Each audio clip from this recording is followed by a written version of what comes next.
प्रभु का धन्यवाद हो कि हम फिर से एक और बार सप्ताह का पहला दिन देख सके। प्रभु ने हम सबको संभाला और फिर से परमेश्वर के वचन के अध्ययन के लिए हम एकत्रित हो पाए, इसलिए प्रभु का धन्यवाद हो।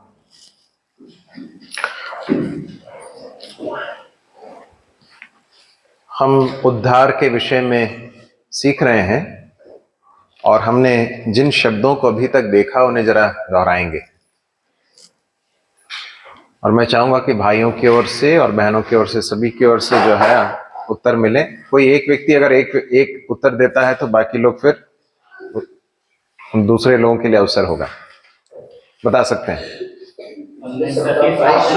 प्रतिस्थापन, ओके। दूसरा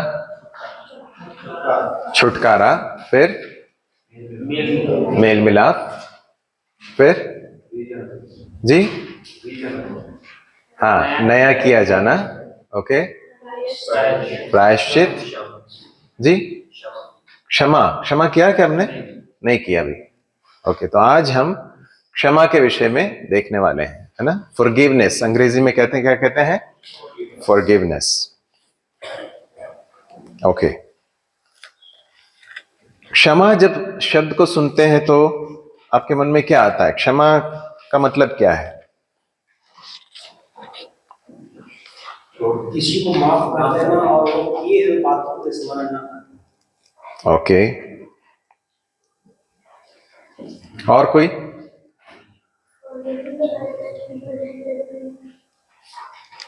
कौन बोल रहा है जी? हाँ, क्या बोले? फॉरगिविंग। तो फॉरगिवनेस क्या है, वही है सवाल।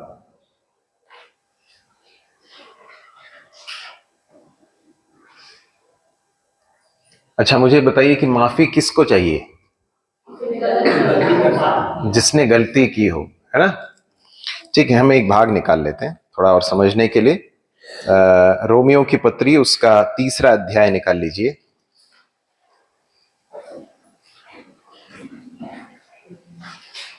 उसके 9वें पद को, 9वें पद से आगे के कुछ पदों को पढ़िए। तो क्या हुआ, क्या हम उनसे अच्छे हैं? कभी नहीं, क्योंकि हम यहूदियों और यूनानियों दोनों पर दोष लगा चुके हैं कि ये सब परमेश्वर पाप के वश में है। जैसा लिखा है कि कोई धर्मी नहीं, एक भी नहीं, कोई समझदार नहीं, कोई परमेश्वर का खोजने वाला नहीं। सब भटक गए हैं, सब निकम्मे बन गए, कोई भलाई करने वाला नहीं, एक भी नहीं। उनका गला खुली हुई कब्र है, उन्होंने अपनी जीभों से छल किया, उनके होठों में सांपों का विष है और उनका मुंह श्राप और कड़वाहट से भरा है। उनके पांव लहू बहाने को पीते हैं, उनके मार्गों में नाश और द्वेष है, उन्होंने दुष्ट का मार्ग नहीं जाना, उनकी आंखों के सामने परमेश्वर का भय नहीं। ठीक है, अब यहां पर प्रेरित पौलुस पहले अध्याय से लेकर 3रे अध्याय तक इस बात को बताता है कि सारे मनुष्य जो हैं, सारे मनुष्य, इधर ध्यान दें, स्तुति, आवाज नहीं करना। सारे मनुष्य जो हैं वो पाप के वश में हैं, पाप के वश में हैं, उन्होंने पाप किया है। तो उनकी अवस्था क्या है, यहां पर प्रेरित पौलुस बताता है कि सब भटक गए हैं, सब निकम्मे बन गए हैं, कोई भी भलाई करने वाला नहीं, एक भी नहीं। और उसके बाद बहुत सारी बातें बताता है। तो मनुष्य जो है पूर्ण रूप से पाप के क्या है? पाप के वश में है, पाप के नियंत्रण में है और पाप करने के कारण परमेश्वर की दृष्टि में दोषी है। यह समझना बहुत ही जरूरी है। यहां पर परमेश्वर मानव जाति को स्कैन कर रहे हैं, जैसा कि हम अल्ट्रासाउंड करते हैं या फिर एमआरआई करते हैं। जब करते हैं तो क्या होता है? अंदर की चीजें उजागर होती है ना। यहां पर परमेश्वर मानव जाति को, मनुष्यों को जब स्कैन करता है, परमेश्वर जब उनको जांचता है तो बताता है कि उनकी अवस्था क्या है। क्या अवस्था है? वे सब के सब पाप के वश में है। और इसलिए कि पाप के वश में है, इसलिए परमेश्वर की दृष्टि में क्या है? दोषी हैं। दोषी का मतलब गिल्टी हैं। गिल्ट का मतलब क्या है? इस बात का एहसास कि हमने गलत किया है। परमेश्वर की दृष्टि में सारे मनुष्य गिल्टी हैं, दोषी हैं। उनके ऊपर दोष जो है साबित हो गया है। न्यायालय में क्या होता है? न्यायालय में जब एक व्यक्ति को, अपराधी को, या फिर अपराध का इल्जाम लगाकर किसी व्यक्ति को लाया जाता है तो क्या होता है? सबसे पहला कार्य क्या होता है? उसके अपराध को साबित करना। यदि उसका अपराध साबित नहीं हुआ तो उसको दोषी माना जाएगा क्या? नहीं। आप लोग यहां पर हैं? ओके। ऐसा नहीं, ऐसा तो नहीं कि चले गए? मुझे ऐसा कई बार लगता है कि ना आप लोग चेहरे देखकर कहीं चले गए। ध्यान से सुनिए। तो यदि किसी का अपराध जो है, अगर उसका दोष जो है वो साबित नहीं होता तो फिर उसको अपराधी नहीं कहा जाता है। परंतु यहां पर क्या कहा जा रहा है? परमेश्वर के न्यायालय में सारे मनुष्यों के बारे में एक वर्डिक्ट दिया गया है, एक, क्या बोलना चाहिए, एक आदेश पारित किया गया है। और उस आदेश में परमेश्वर क्या कहते हैं? सारे मनुष्य पापी हैं, दोषी हैं, परमेश्वर की दृष्टि में दोषी हैं। जो व्यक्ति दोषी है उसको क्या जरूरत है? उसको क्षमा की जरूरत है। ठीक है, तो क्षमा क्या है? क्षमा को अगर हम समझें तो वो परमेश्वर का वो कानूनी एक कदम है जिसमें परमेश्वर एक पापी व्यक्ति के ऊपर जो भी दोष हैं उन दोष को, या फिर उन दोष के उन बातों को उसके ऊपर से हटा देता है। समझ में आ रहा है आपको? तो आपको याद है प्रभु यीशु मसीह को जब क्रूस पर चढ़ाया गया तो एक दोष पत्र लगाया गया क्रूस के ऊपर। क्या लगाया गया? कि ये यहूदियों का राजा है। कुछ लोगों को अच्छा नहीं लगा, उन्होंने कहा कि ऐसा मत लिखो कि यहूदियों का राजा है, कहो कि इसने कहा कि ये यहूदियों का राजा है ना? महेंद्र, समझ में आ रहा है ना? ओके। तो हम क्या देखते हैं यहां पर कि प्रभु यीशु मसीह के ऊपर दोष पत्र लगाया गया। जब भी उन दिनों में एक व्यक्ति को दंड दिया जाता था तो उसका दोष साबित सबके सामने बताने के लिए उसका दोष लिखा जाता था। प्रभु यीशु मसीह के ऊपर विश्वास करने वाले व्यक्ति के ऊपर से दोष को हटा दिया जाता है। हम सबके सब दोषी हैं परमेश्वर की दृष्टि में। हमारे ऊपर दोष साबित हो चुका है। हम परमेश्वर के न्यायालय के सामने आकर हम ये नहीं कह सकते कि प्रभु मैंने जो किया वो बिना जाने किया, मुझे नहीं मालूम था, या हम अपना कोई एक्सप्लेनेशन नहीं दे सकते हैं। परमेश्वर के सामने हम सबके सब क्या हैं? दोषी हैं। और एक दोषी व्यक्ति को दोष मुक्त करना, अब समझ में आ रहा है आपको? दोषी व्यक्ति को दोष मुक्त करना, उसके ऊपर जो सजा है उसको हटा देना, इसको कहते हैं क्षमा करना। ठीक है, अब जो है एक भाग निकाल लीजिए, भजन 51 उसका चौथा पद। भजन 51 उसका चौथा पद, Psalm 51 वर्स 4।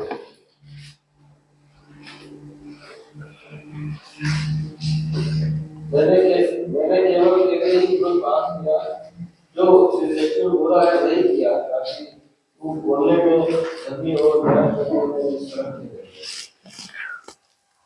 सबने पढ़ लिया? सबको मिल गया था भजन 51? आप सभी नोटबुक लेके आ रहे हैं ना?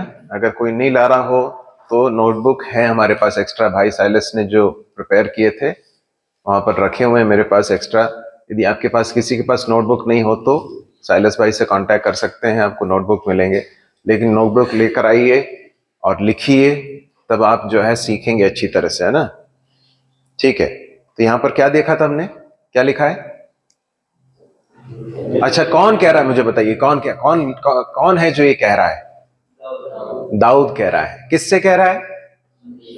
परमेश्वर से कह रहा है। क्या कह रहा है? कि मैंने तेरे ही विरुद्ध पाप किया है। और फिर क्या कहता है? और तेरी ही दृष्टि में बुरा किया है। फिर आगे क्या लिखा है? समझ में आ गया आपको? दाऊद कह रहा है कि प्रभु मैंने तेरे ही विरुद्ध पाप किया है, और तेरी दृष्टि में बुरा किया, तू जो मेरे बारे में जो बोल रहा है वो बिल्कुल सही है, उसमें तू न्यायी है। समझ में आ रहा है आपको दाऊद क्यों कह रहा है? क्या हुआ था? आपको याद है क्या हुआ था? दाऊद ने परमेश्वर के विरुद्ध पाप किया, लेकिन उसने किया क्या था? उसने अपने एक कर्मचारी की पत्नी के साथ व्यभिचार किया, और व्यभिचार किया और उसके बाद उसे छिपाने की कोशिश की। जब छिपाने में असफल रहा तो उसने अपने उस अच्छे विश्वास योग्य वफादार कर्मचारी की क्या कर दी?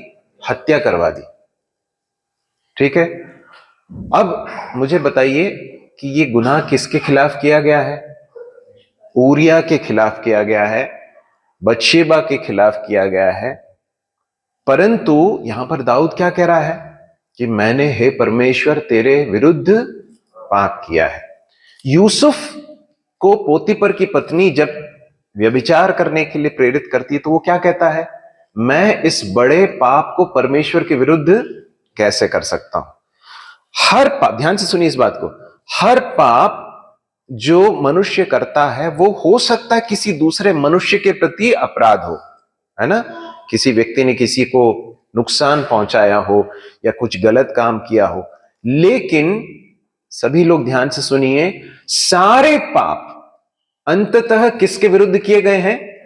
परमेश्वर के विरुद्ध किए गए हैं। क्यों? क्यों ऐसा क्यों कह सकते हैं हम जी? बताइए। ओके, क्योंकि संविधान परमेश्वर द्वारा। Very good. क्योंकि संविधान किसने बनाया है? परमेश्वर ने बनाया। मॉरल लॉ गिवर, मोरालिटी या फिर नैतिकता का मापदंड किसने दिया है? परमेश्वर। कौन है जो कहता है कि ये सही और ये गलत है? परमेश्वर कहता है ना? अभी आप याद है आपको, अनेक साल पहले हिटलर नाम का एक व्यक्ति था, जर्मनी का, है ना? उसने क्या किया था? उसने क्या किया? हाँ हाँ, आपने हाँ सिर हिलाया। क्या किया उसने? बहुत सारे असंख्य जो है यहूदियों को जो है उसने नरसंहार किया, है ना? नाजी शासन था उसका। आप जानते वो क्या विश्वास करता था? उसका विश्वास ये था कि जर्मनी के जो लोग या फिर आर्यन कल्चर के, आर्यन जो आर्य जो प्रजाति के जो लोग हैं वो सबसे श्रेष्ठ हैं, बाकी किसी को जीने का अधिकार नहीं है।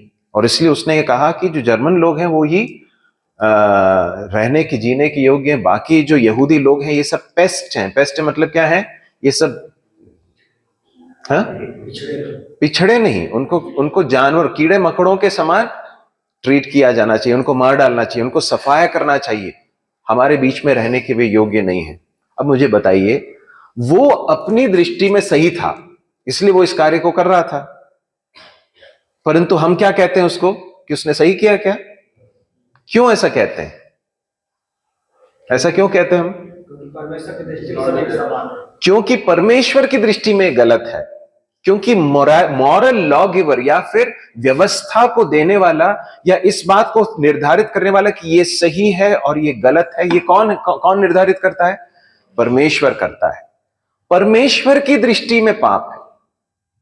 इसीलिए जब दाऊद कहता है कि हे परमेश्वर मैंने तेरे विरुद्ध पाप किया है, और तू धर्मी है जब तू कहता है कि मैंने पाप किया है, तो यहां पर एक बात समझी जानी चाहिए, वो यह है कि परमेश्वर के विरुद्ध इसलिए कि सारे पाप परमेश्वर के विरुद्ध किए गए हैं, इसलिए क्षमा भी कौन दे सकता है? सही है क्या? समझ में आ रहा है मगन? समझ में आ रहा है? क्षमा परमेश्वर ही क्यों दे सकता है? क्योंकि उसी ने नियम बनाया है, और उसके नियमों को कोई भी मनुष्य जब तोड़ता है तो परमेश्वर ही माफी दे सकता है। ठीक है, एक और भाग निकाल लीजिए, मरकुस रचित सुसमाचार 2 अध्याय उसका 7वां पद, मरकुस 2:7। कि यह मनुष्य क्यों ऐसा कहता है कि यह तो परमेश्वर की निंदा करता है, परमेश्वर को छोड़ और कौन पाप क्षमा कर सकता है? आपको इसका संदर्भ मालूम है? एक व्यक्ति को जो लकवे का मारा हुआ था, कई लोग जो है मिलकर किस में लेकर आए? खाट पर लेटा कर ले आए, है ना? और वो लोग क्यों लाए थे? क्योंकि उनको मालूम था कि यीशु मसीह के पास लेकर जाएंगे तो क्या होगा, चंगाई मिलेगी।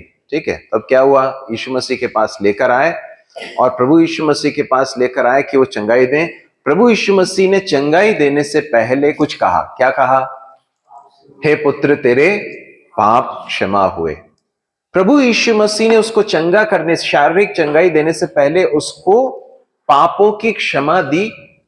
और जैसे ही लोगों ने, आसपास लोगों ने सुना, उन्होंने क्या कहा, अरे ये व्यक्ति ऐसा कैसे कह सकता है। फिर क्या कहा उन्होंने, क्योंकि सिर्फ कौन दे सकता है पापों की माफी, परमेश्वर ही पापों को माफ कर सकता है, तो फिर ये कैसे कर सकता है। तो उनका तर्क क्या है, ध्यान से इधर ध्यान दीजिए, उनका तर्क क्या है कि ये व्यक्ति कौन है, एक मनुष्य है। कौन, यीशु मसीह एक मनुष्य है, इसलिए वो पापों की माफी कैसे दे सकता है।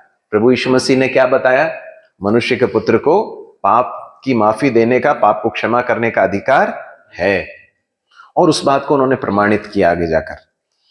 अब यहां पर भी एक बात समझ सकते हैं कि परमेश्वर का वचन बार बार स्मरण दिलाता है कि क्षमा कौन दे सकता है, सिर्फ परमेश्वर ही दे सकता है। और यीशु मसीह जब पापों की क्षमा देते हैं तो वो इस बात का भी प्रमाण है, सबूत है कि वो कौन है, परमेश्वर है। ठीक है, आप लोग सब समझ पा रहे हैं। ठीक है, तो हमने देखा कि पापों की क्षमा किसको चाहिए, किसको चाहिए, जो दोषी है।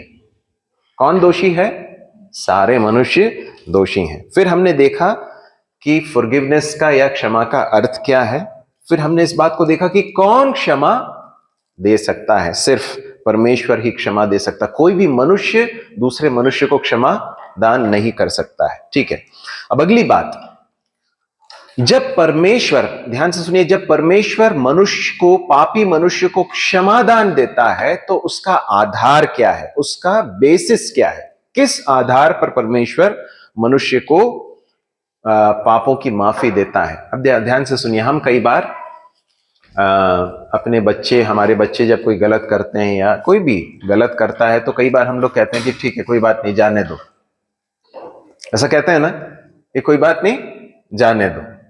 और कई बार हम जो है हमने कहा है कि मैं सजा दूंगा, उसके बाद भी हम क्या करते हैं, कई बार सजा नहीं देते हैं, छोड़ देते हैं और कहते हैं, अब सजा को वेव कर देते हैं। वेव करना मतलब समझते हैं, कई बार कर्ज होता है ना, जब लोन होता है तो लोन को वेव किया जाता है। वेव करना मतलब क्या है, छोड़ देना।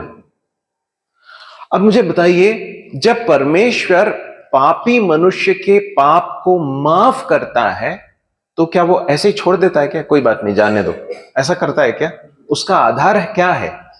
तो इस बात को समझना जरूरी है कि जब परमेश्वर ने पापी मनुष्यों को पाप की माफी दी तो किस आधार पर दी, इस आधार पर दी, ध्यान से सुनिए, इस आधार पर दी कि उसके विरुद्ध जितने भी दोष थे, आप लोग साथ में सुन रहे हैं ना इस बात को, उसके विरुद्ध में जितने भी दोष थे उन सारे दोषों की एक एक करके सजा को जो है परमेश्वर ने चुकाया। कैसे चुकाया, क्रूस पर चुकाया गया।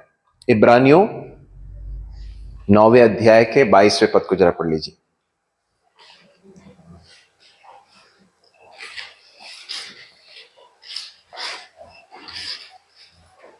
सच तो यह है कि व्यवस्था के अनुसार गाय और वस्तुएं लहू के द्वारा शुद्ध की जाती है, और बिना लहू बहाए पापों की क्षमा नहीं है। बिना लहू बहाए पापों की क्षमा नहीं है। इसका कारण क्या है मालूम है, इसका कारण क्या है, क्योंकि जब लहू बहाया जाता है तो क्या हो रहा है, कीमत चुकाई जा रही है। तो यहां पर इब्रानियों का लेखक हमें स्मरण दिलाता है कि बिना लहू बहाए पापों की क्षमा नहीं है।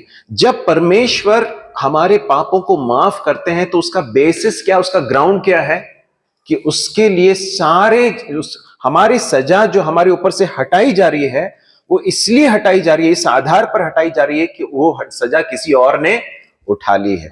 वो सजा जो है पूर्ण रूप से दी गई। हमने पिछली बार प्रायश्चित में भी इस बात को देखा था कि परमेश्वर के क्रोध की, परमेश्वर की पवित्रता की सारी मांगों को क्रूस पर क्या कर दिया गया, चुका दिया गया। परमेश्वर के क्रोध को ठंडा किया गया, शांत किया गया। इफिसियों 1 अध्याय के 7 को भी पढ़ लें।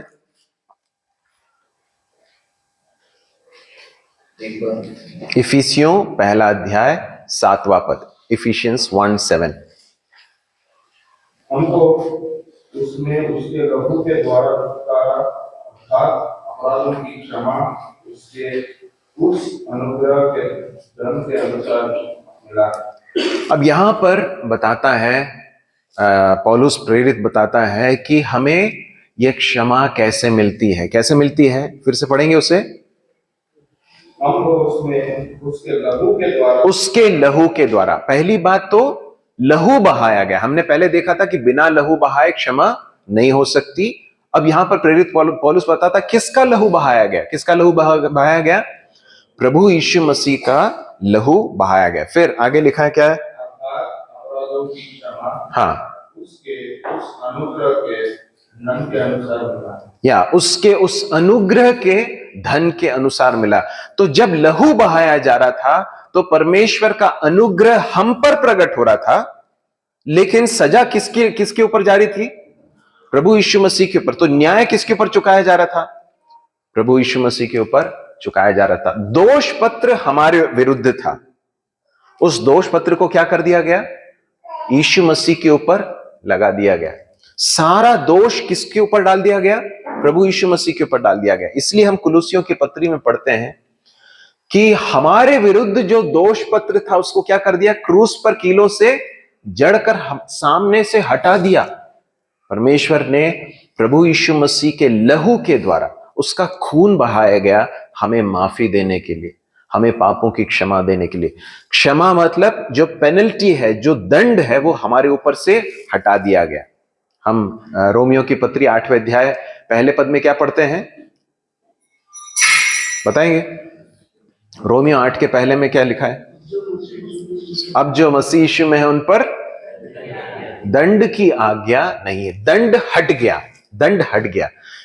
यूहन्ना रचित सुसमाचार 3 अध्याय में प्रभु यीशु मसीह यूहन्ना से निकोदेमुस से कहते हैं, जो पुत्र पर विश्वास करता है उसके ऊपर दंड की आज्ञा नहीं होती, परंतु जो नहीं करता उस पर परमेश्वर का क्रोध बना रहता, दंड बना रहता है। तो दंड हटाना यह है क्षमा। समझ में आ रहा है? और यह किस आधार पर किया जाता है? प्रभु यीशु मसीह का लहू या खून हमारे लिए बहाया जाता है। इसके द्वारा या इस आधार पर हमें पापों की क्षमा मिलती है। एक और बात हमें समझ में आती है कि क्षमा कैसे हमें मिलती है ना? परमेश्वर के अनुग्रह से मिलती है। आगे जाके क्या लिखा है? वहीं उसी में लिखा ना, अनुग्रह। उसके उस अनुग्रह के सारे ज्ञान और समझ, नहीं ना, उसी पद में उसके उस अनुग्रह के धन के अनुसार। तो परमेश्वर के अनुग्रह से हमें ये माफी मिलती है, हमारे किसी अच्छे कर्मों से नहीं मिलती है। फिर रोमियो उसके 3 अध्याय के 22वें पद को भी पढ़ लीजिए, 3 का 22।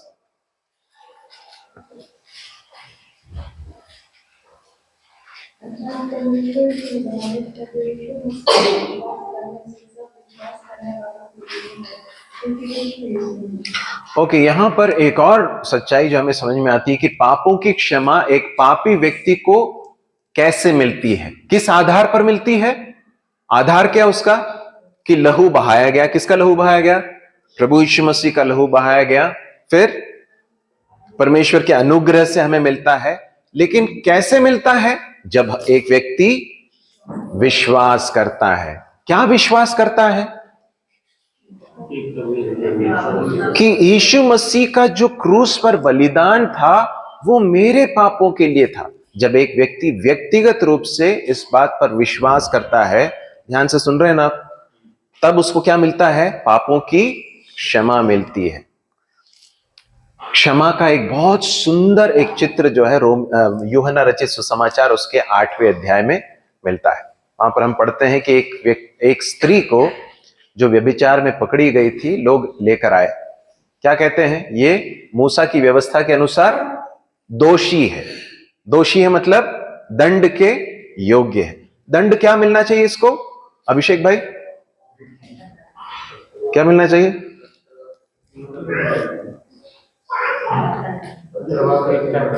पत्थर मारकर मार डालना चाहिए, है ना। तो जिसने व्यभिचार किया है उसको पत्थरवाह करके मार डालना चाहिए, ये मूसा की व्यवस्था के अनुसार प्रावधान था। तो ये स्त्री जो है दोषी पाई गई। अब उस प्रभु यीशु मसीह के पास लेकर आए, प्रभु यीशु मसीह वहां पर कुछ नहीं बोलते, ये लोग बोले पूछे जा रहे हैं। उसके बाद प्रभु यीशु मसीह जो है झुककर जो है जमीन पर कुछ, मिट्टी पर कुछ लिख रहे हैं उंगली से, नहीं मालूम क्या लिख रहे थे, जो भी है। वो बहुत परेशान हो गए, फिर बार बार बोलते हैं क्योंकि वो फंसाना चाहते थे यीशु मसीह को। प्रभु ने फिर उठकर कहा, क्या कहा, तुम में जो जिसने एक भी पाप ना किया हो वह पहला पत्थर मारे। क्या हुआ वहां पर? एक एक करके बड़ों से लेकर छोटों तक जो है वो सब के सब वहां से चले गए। क्यों चले गए जी? सभी दोषी हैं, इस बात का एहसास उनके अंदर हुआ। उनको समझ में आया कि मैं भी दोषी हूं, दूसरे को समझ में आया कि वो भी दोषी है। इस तरह से सबके सब दोषी हैं करके चले गए वहां पर। अब वहां पर दो लोग बचे हुए हैं। कौन कौन है? एक तो दोषी है, दोषी कौन है?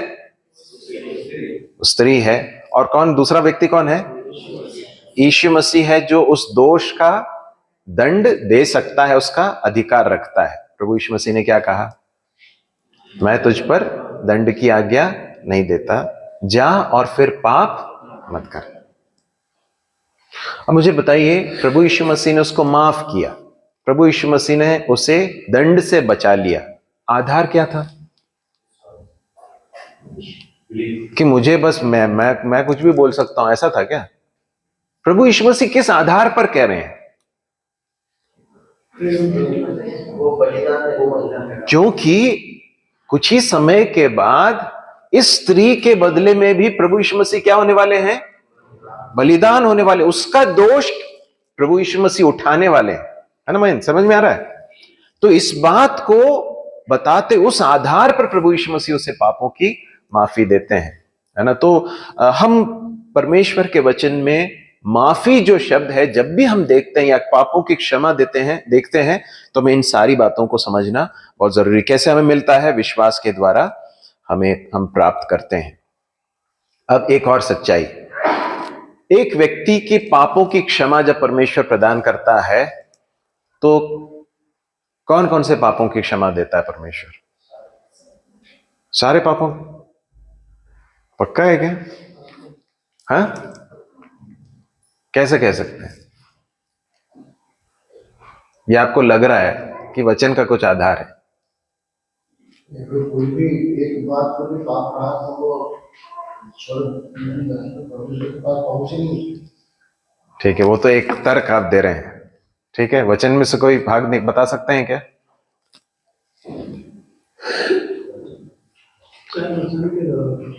जी, वचन के द्वारा। हाँ, वचन के द्वारा बताना है, वचन का आधार बताना है। ठीक है, एक भाग निकाल लीजिए, कुलुसियों 2 अध्याय उसका 13वां पद।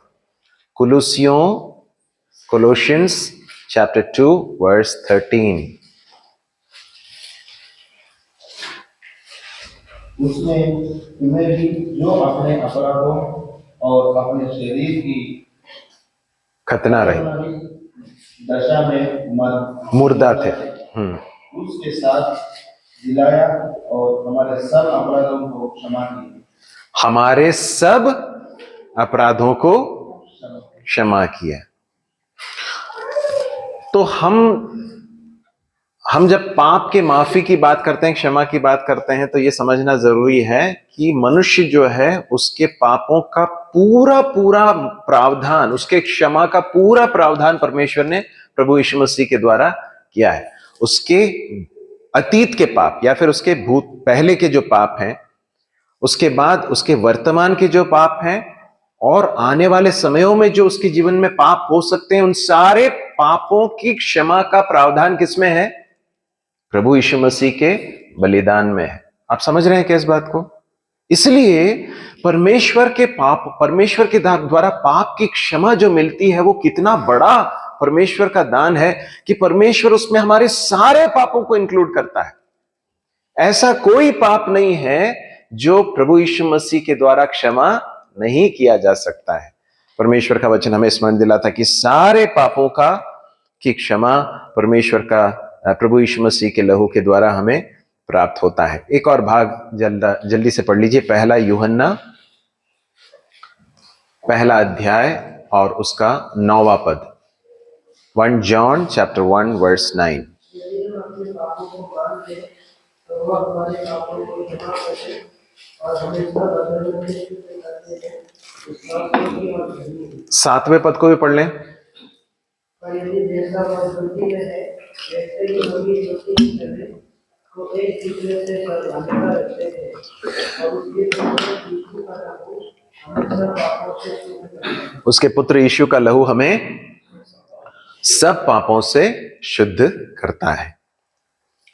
अब ध्यान से सुनिए इस बात को। प्रभु यीशु मसीह का लहू हमें सब पापों से शुद्ध करता है, क्षमा देता है। लेकिन दिन प्रतिदिन हमें क्या करने की जरूरत है? शुद्धिकरण की भी आवश्यकता है। और यूहन्ना इस बात को बताता है कि हमारे दिन प्रतिदिन के जीवन में हमारे जीवन में पाप होते हैं और हमको क्या करना? उसे परमेश्वर के सामने अंगीकार करना। प्रभु मुझसे ये पाप हुआ है, प्रभु आप मुझे क्षमा कीजिए। तो क्या होता है? प्रभु क्षमा करते हैं और शुद्ध करते हैं। आपको याद है प्रभु यीशु मसीह ने अपने शिष्यों के पैर धोए, क्या हुआ? धोते समय जो है जब पतरस के पास आया, पतरस ने क्या कहा? प्रभु आप मेरे पांव तो नहीं धोना, मैं इस योग्य नहीं हूं। वो कहना ये चाहता, प्रभु आप मेरे पैर कैसे धोंगे? तो प्रभु यीशु मसीह ने क्या कहा? यदि मैं तेरे पांव ना धोऊं तो तेरा मेरे साथ कोई साझा नहीं है, तो कोई सहभागिता नहीं है। समझ में आ रहा है आपको क्या लिखा है? साझा मतलब सहभागिता, कोई फेलोशिप नहीं है। तो पतरस ने क्या कहा फिर? काम क्या याद है आपको? प्रभु ऐसा है तो एक काम करो, मुझे नहला ही दो। तो प्रभु ने क्या कहा फिर? जो नहाया हुआ है उससे फिर से नहाने की जरूरत नहीं, उसको फिर क्या करने की जरूरत है? पांव धोने की जरूरत है। हम लोग नहा लेते हैं, फिर जब इधर उधर जाते हैं तो हमारे पैर गंदे होते हैं ना, तो फिर क्या करते हैं? हम पैर धोते हैं। तो ये एक बड़ी सच्चाई को स्मरण दिलाता है कि जो प्रभु यीशु मसीह पर विश्वास करता है उसको परमेश्वर ने शुद्ध किया है, पवित्र किया है। परंतु हमारे दिन प्रतिदिन के आचरण में कई बार हमसे जो पाप होते हैं उसके लिए क्या करना है? प्रभु के सामने जाकर उनको अंगीकार करना है और प्रभु से क्षमा मांगना है। तो क्या करता है? प्रभु क्षमा भी करता है और साथ में उसे शुद्ध करता है। बार बार नहाने की जरूरत नहीं है। इसका मतलब एक बार एक व्यक्ति का उद्धार हुआ तो परमेश्वर ने उसको क्या कर दिया है? क्षमादान देकर उसे पापों से क्षमा किया है, उसे शुद्ध किया है। लेकिन दिन प्रतिदिन शुद्धिकरण भी बहुत ही आवश्यक है और जरूरी है। इस बात को हम समझ सकते हैं। हम कुछ भागों को जरा जल्दी से पढ़ेंगे इसी संदर्भ में। भजन 32 उसका पहला पद, Psalm 32 verse 1 लिख रहे हैं ना?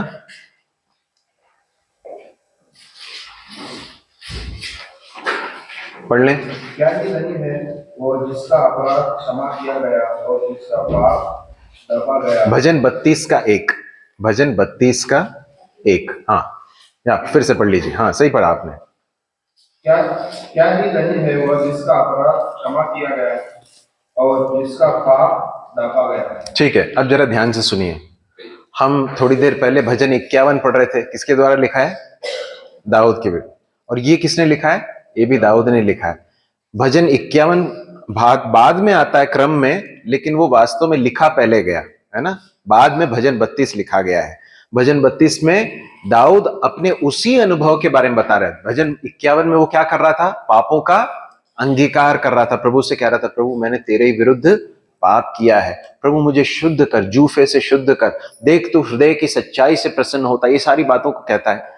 अब भजन 32 में आकर वो क्या कहता है? वो बहुत आनंद से भरा हुआ है। वो बहुत आनंद से और संतुष्टि से भरा हुआ है। वो क्या कहता है? क्या ही धन्य है वो व्यक्ति, या फिर कितना ही, ये कितनी बड़ी खुशी की बात है, कितना आनंद इसमें है, कितनी संतुष्टि है जब किसी व्यक्ति का क्या हो जाता है? पाप क्षमा हो जाता है। तो इससे ये समझ में आता है कि हमारे जीवन में पापों की क्षमा जो हमें मिली है, ये हमें क्या बनाता है? बहुत ही धन्य अवस्था में ले आता है। ये हमारे जीवन की सबसे बड़ी बात है जो परमेश्वर ने हमारे लिए की है। और दाऊद वहां पर कहता है कि क्या ही धन्य वह मनुष्य है जिसके पापों को परमेश्वर ने क्षमा किया है। परमेश्वर ने हमारे पापों को क्षमा किया है। हमारा प्रत्युत्तर क्या होना चाहिए परमेश्वर के प्रति? धन्यवाद और परमेश्वर की स्तुति करना, प्रभु आपने कितना बड़ा मेरे जीवन में कार्य किया। अच्छा, एक और भाग और पढ़ लीजिए, भजन 103 1 से लेकर 3 तक पढ़िए। Psalm 103 वर्स 1 to 3 पढ़ें जल्दी से। हे मेरा मन यहोवा को धन्य कर और जो कुछ उसमें है वह उसके पवित्र नाम को धन्य कर। हे मेरा मन यहोवा को धन्य कर और उसके किसी उपकार को ना भूलना। वही तो तेरे सब अधर्म और क्षमा करता और तेरे सब लोगों को चंगा करता। ठीक है, अब यहाँ पर क्या कहता है भजन लिखने वाला? हे मेरे मन यहोवा को धन्य कर। पापों की क्षमा पाए हुए व्यक्ति का पहला रिस्पॉन्स या परमेश्वर के प्रति जो प्रत्युत्तर क्या होना चाहिए? परमेश्वर को धन्य कहना। परमेश्वर आपने कितना बड़ा काम मेरे जीवन में किया प्रभु, उसके लिए मैं धन्यवाद देता हूं। देखिए, ये उद्धार का जो डॉक्ट्रिन हम सीख रहे हैं, ये सिर्फ जानकारी बढ़ाने के लिए नहीं, परंतु परमेश्वर के द्वारा दिए गए इस उद्धार की महानता को समझने के लिए है, ताकि हम परमेश्वर के प्रति और अधिक आभारी होकर प्रभु को धन्यवाद देते हुए जी सकें। क्या कहता है? हे मेरे मन उसके किसी उपकार को ना भूलना। कितना बड़ा उपकार किया है परमेश्वर ने? सबसे बड़ा उपकार क्या है? उसने पापों को क्षमा किया। वो तो तेरे सारे अधर्मों को क्षमा करता है, तेरे सारे रोगों को चंगा करता है। ठीक है, भजन 130 3 और 4 को पढ़ें।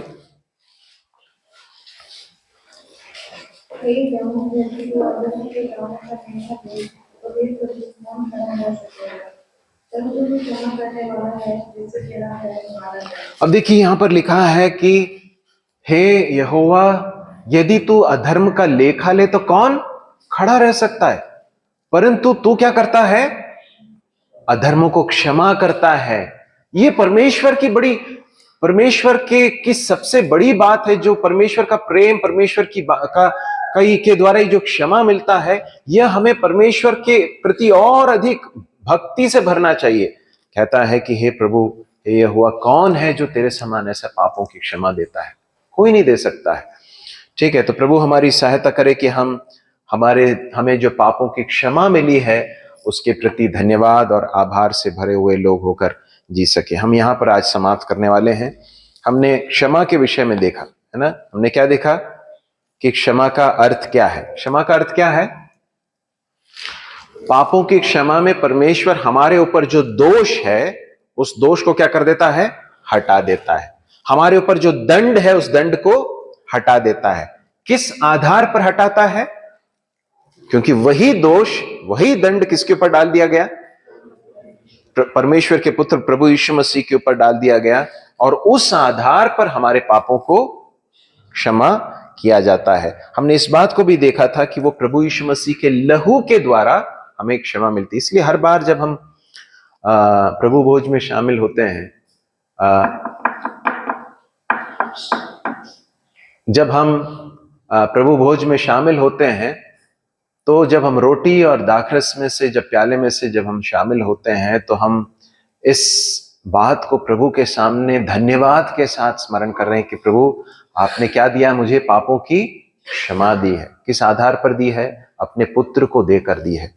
तो वो हमने देखा, और उसके बाद ये भी देखा कि वो हमें कैसे मिलती है? परमेश्वर के अनुग्रह के द्वारा हमें मिलता है, और जब हम विश्वास करते हैं तो हमें मिलता है। फिर हमने देखा कि पापों की क्षमा कौन दे सकता है? सिर्फ परमेश्वर दे सकता है। और क्योंकि सारे पाप जो है अंततः किसके विरुद्ध में किए गए हैं? परमेश्वर के विरुद्ध में किए गए हैं। हमने इस बात को भी देखा कि पापों की क्षमा का स्कोप क्या है, या फिर उसका विस्तार कहां तक है। परमेश्वर का वचन बताता है कि हमारे सारे पाप जो हैं वो परमेश्वर क्षमा करते हैं प्रभु यीशु मसीह के द्वारा। और लेकिन साथ में हमें दिन प्रतिदिन शुद्धिकरण की भी आवश्यकता है। परमेश्वर के सन्मुख आकर अपने पापों को अंगीकार करने की जरूरत है। इस बात को हमने देखा, और हमने इस बात को भी देखा कि जिस व्यक्ति को पापों की क्षमा मिली है उसका प्रत्युत्तर कैसा होना चाहिए प्रभु के प्रति। प्रभु हमारी सहायता करे। प्रभु के नाम की महिमा।